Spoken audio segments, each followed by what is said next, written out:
Sunday, July 1st. How can it be July already? Tell me, O Muse, of something to write. Inspire me. I'm waiting. O Muse. I think my muse is attending some other people at the moment. So, today is Sunday, and everyone is still moping around about Mr. Furtz. There's a big wreath hanging on the Furtz's door, sort of like a Christmas wreath, only not so cheery. It sure looks strange to see it hanging there in the middle of summer. The Furtz's curtains were drawn closed the whole day, and cars kept going in and out of the driveway. All day it rained.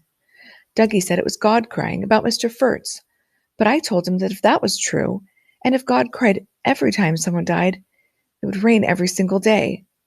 But it's a nice thought about God crying.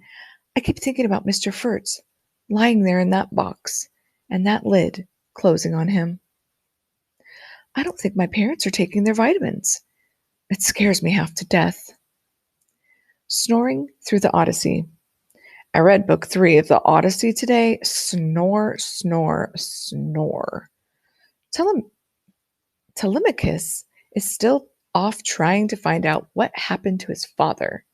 He thinks he's dead. There were a couple of interesting things in this section, though. First, Athena says something about death. When a man's time comes to die, she says, no one can help him, not even a god. It made it sound like there's a set time, all prearranged or something. Spooky. Why was Mr. Furtz's time so early? The other interesting thing was that Athena changes into an eagle, flies away. Imagine everyone's surprise. What an exit.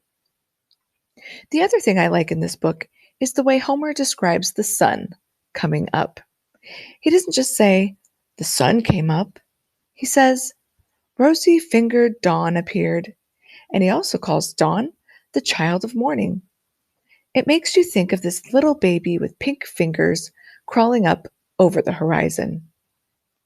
I rummaged around in the attic today, found my father's ice skates, which must be about 3,000 years old, and his high school yearbook. What a scream! And lots of old pictures. There was one of Dad, Uncle Carl Joe, and Aunt Radine. They all looked so young and happy. In this picture, Aunt Radine is standing to one side of Dad and Uncle Carl Joe, leaning against a tree, and it looks as if she's dreaming about something wonderful, because she has this little smile on her face, and she isn't looking right at the camera.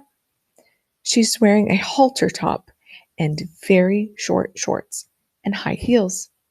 Her hair is long and curly. Carl Ray sure did not get his looks from his mother. When I made up Carl Ray's stupid bed and cleaned his stupid room today, I left a note that said, maid service ends today at 11 a.m. The 2 weeks are up. Carl Ray has to make his own stupid bed from now on. Called Beth Ann, but she was out with Derek the Divine. What a day, huh? Monday, July 2nd. My muse has utterly abandoned me. Tuesday, July 3rd. Well, Maggie suckered me into watching Tommy today, even though I thought it was her turn. But in a way, it was a good thing, because I took Tommy to the pool. And guess who showed up? Alex Cheevy. He actually swam around and stuff. Even though I had to stay with Tommy in the shallow end, Alex came and played with Tommy for a while. Alex was in a pretty good mood. He sat with us during break time and let Tommy jump on his stomach. He also talked a little, although it was tough going at times. For instance, it went something like this. So, are you visiting the Murphys again? Yep. What, they don't have kids or anything? Who? The Murphys? Nope. So you got bored? Came to the pool? Me? Uh, Yep. Do you like the Murphys? Me? Yep. A little later. Hey, I heard you were at Bill Ferguson's party last week. Yep. Do you know him? Stupid question. Yeah. Lives next door. How was it? What? The party. Okay. Sorry, sister there. That's a lot of words for Alex. Yeah, I know. Was it fun? The party? Yes, the party. Sorta. Why didn't you go? He actually asked a question. I wasn't invited. Oh, a little later. Our neighbor died. Really?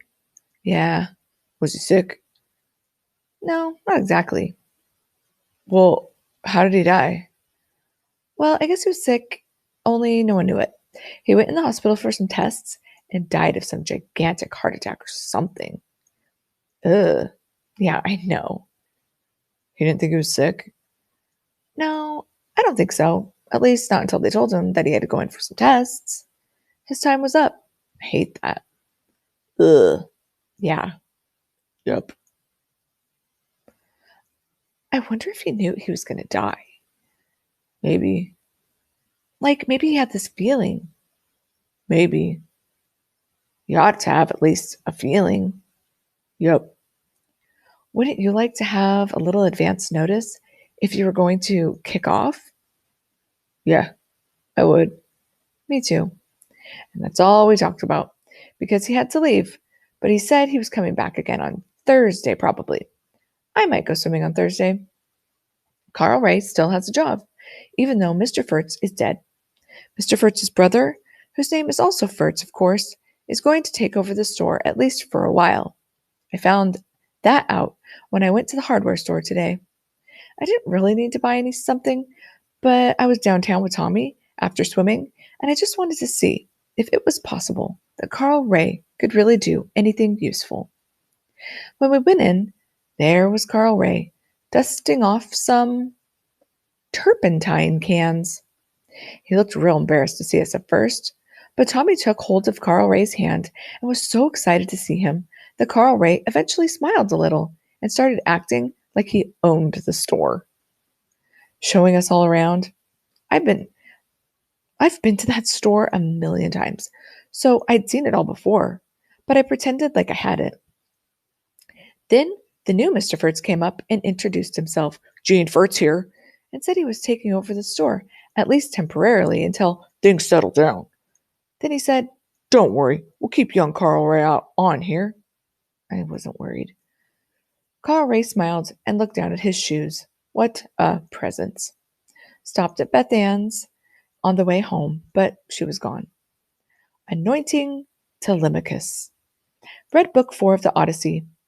Now, Telemachus is at Menelaus's house, where everybody's feasting and making merry. It really kills me how everyone treats Telemachus wherever he goes. He's a total stranger, and yet Menelaus orders his servants to take care of Telemachus's horses and feed them, and then, this really gets me, Menelaus's maidservants wash Telemachus and his men and anoint them with oil. I mean, really. Then they feed them, etc. All of this before they even find out who Telemachus is. It all reminded me of my mother and how she's always going on about old Carl Ray being a guest in our house. Well, I sure feel like his maidservant, but I'll tell you one thing, I would have wash and anoint him for all the money in the world. More Odyssey. Everyone at Menelaus's starts crying and weeping about Odysseus because they think he's still dead. But then a goddess gives them some special wine that prevents people from crying. Imagine! I wish I had some of that wine for Mrs. Furtz. But Odysseus isn't dead. He's being held captive by a nymph named Calypso, who apparently adores Odysseus and doesn't want him to go back to Penelope. Meanwhile, all Penelope's suitors decide to ambush Telemachus when he returns.